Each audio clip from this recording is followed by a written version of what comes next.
Welcome. Today, this is the third video that you should be watching to complete your What Congress Does notes on Scoogle. And today we're going to be looking at how a bill becomes a law, a little bit further in-depth exploration of that process, that legislative process. The journey for a bill to become a law is often like an obstacle course. There's lots of different pitfalls for bills to be tabled, or another term is to go and die or be killed by a certain congressman or committee head. Step one, you need to have some kind of idea for a bill, just like in the I'm Just a Bill video. The bill idea is for there to be stop signs at railroad crossings, right? That came from a private citizen. Okay, but as you can see, there are lots of different other sources. Please make sure that you are aware of all of these. Step two, writing and the introduction of the bill. The writing of the bill takes a while depending on how long the bill is, what's in the bill. Obviously, the length of the bill, such as the Affordable Care Act, took a long time to write because it was 1,000 pages long. And most congressmen don't actually sit down and write the bill from A to Z. They have special legislative lawyers as part of their staff who focus more on the legal language, the writing process.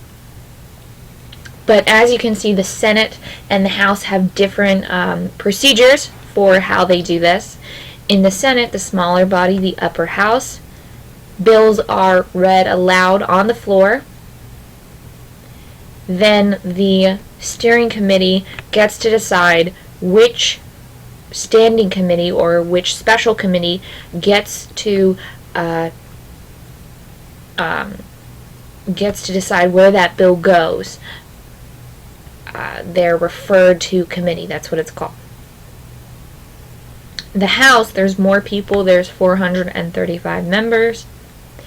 And there's a special bin or a box called the hopper on the House floor. All a member of the House has to do is take a hard copy of their bill, drop it in the hopper.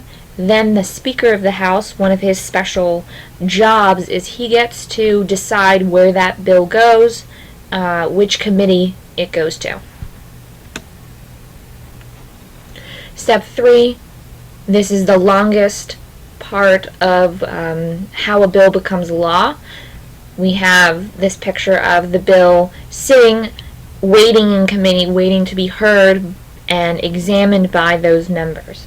So we have public hearings, experts testify, and we have the markup or bills, or the editing or revising of bills.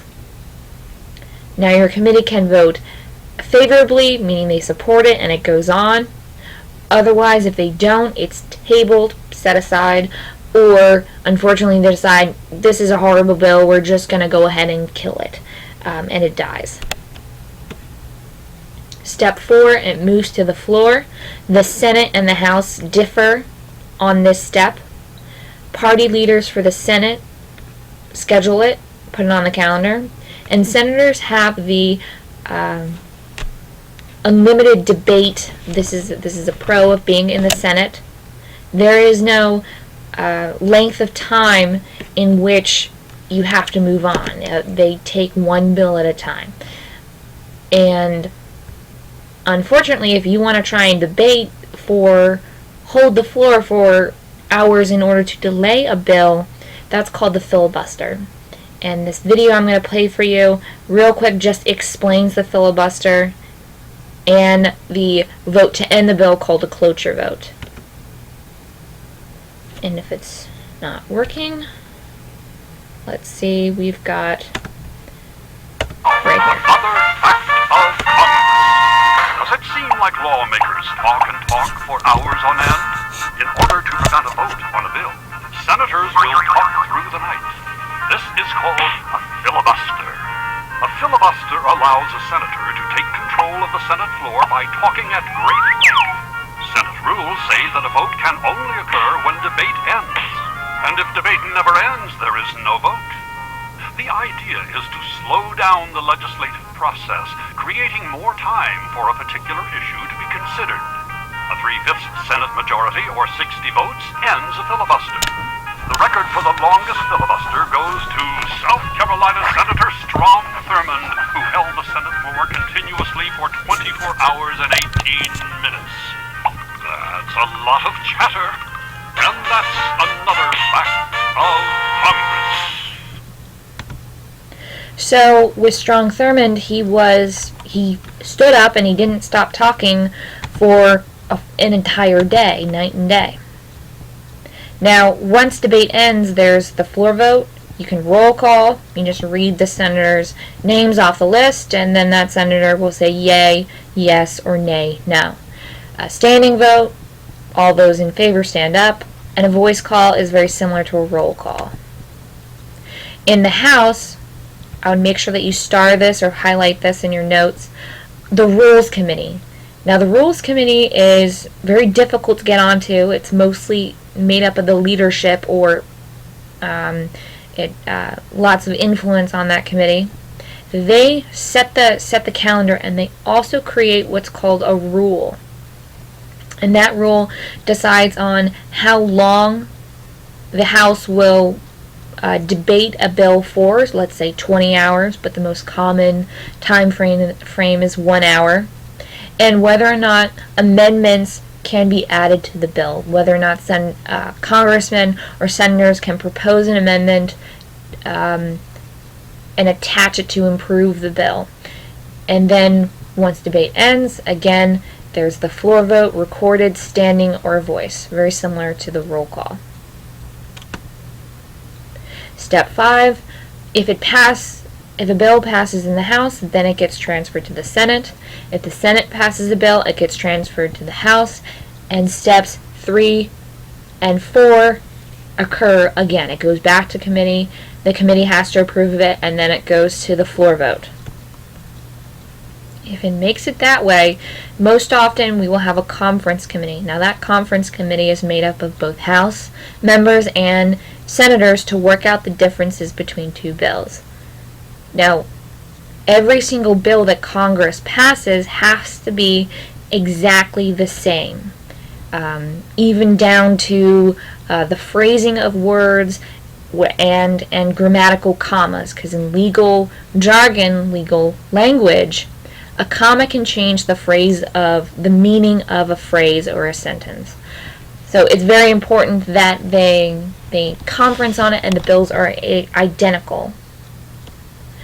7, then both chambers vote on the same version of the bill. If it passes, it goes to the president, and the president may either A, sign it into law, 2, veto it, send it back and say no, or he can also do something called a pocket veto. Now, a pocket veto is a type of veto where the president doesn't actually put his veto stamp on the bill.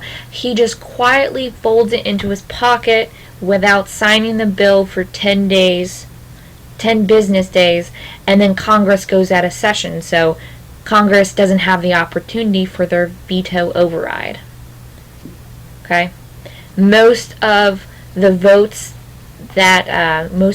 vetoes were not overridden. Only 40% have been overridden by Congress.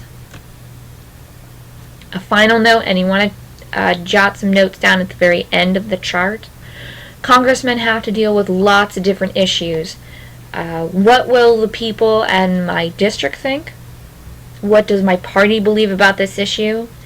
How will this further my political agenda, my future in politics?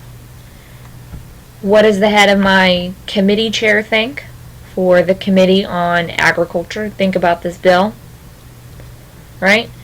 And how can I defend or get other people to vote for this bill if I'm going to support it, or the opposite if I'm going to vote no. It's often considered like a balancing act. Is your congressman going to be, or your senator going to be more of a delegate, voting what your constituents want, or the trustee voting 20 years down the line, trying to see the future? It's a balancing act that they all have to defend when they come up for re-election, either 2 years for Congress people or 6 years for senators. Okay, this is the last set of questions, and this is on your notes. So I want you to take a few moments, think about it. Most bills are introduced. Only about 150 are signed into law. Think about why and whether or not you agree with it. Questions 2 and 3.